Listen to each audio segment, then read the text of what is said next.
Ja, lepo pozdravljeni. Sem torej Mirjam, kot je Urša povedala, in imam 3 mlajše brate, Domna, Tadeja in Danijela. In najmlajši Danijel ima Downov sindrom, pa so me prosili, če vam povem malo o svoji izkušnji odraščanja z njim.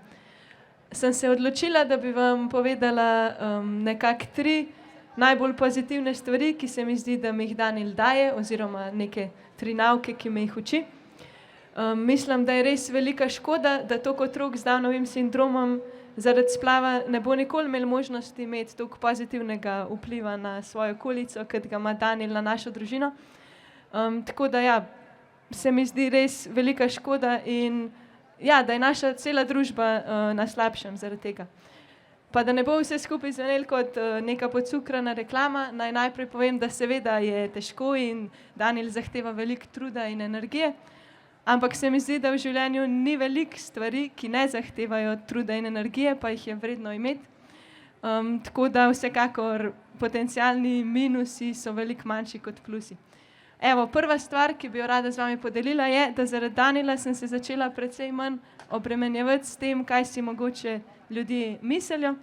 Verjetno do neke mere delite to izkušnjo vsi starši mlajših otrok. Ampak ja, zaradi Danijela se manj sprašujem, kaj si bojo pa ljudje mislili in tako, ker se to ne sprašuje niti on in pač je pristen in avtentičen tak, kot je. Druga, dosti dragocena stvar je, se mi zdi, da me Danijel rešuje nekako iz zagledanosti vase. Recimo, ko sem čez teden na faksu, se večinoma vse vrti okrog mene in mojih treningov, mojega študija in tako dalje.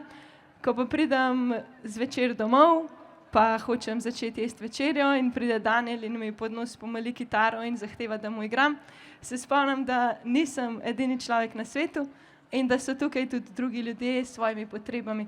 In me tako nekako rešuje mojega egoizma in ja, neke zaciklenosti vase.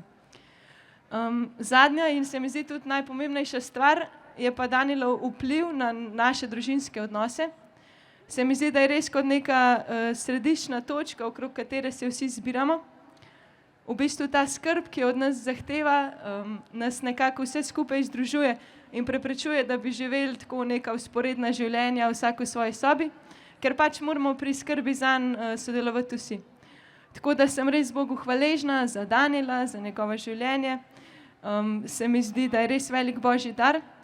In hvala tudi vsem vam, da ste danes prišli in ste pokazali, da ste za življenje, za vse oblike življenja, tudi mogoče z malo drugačnim številom kromosomov, tako da hvala.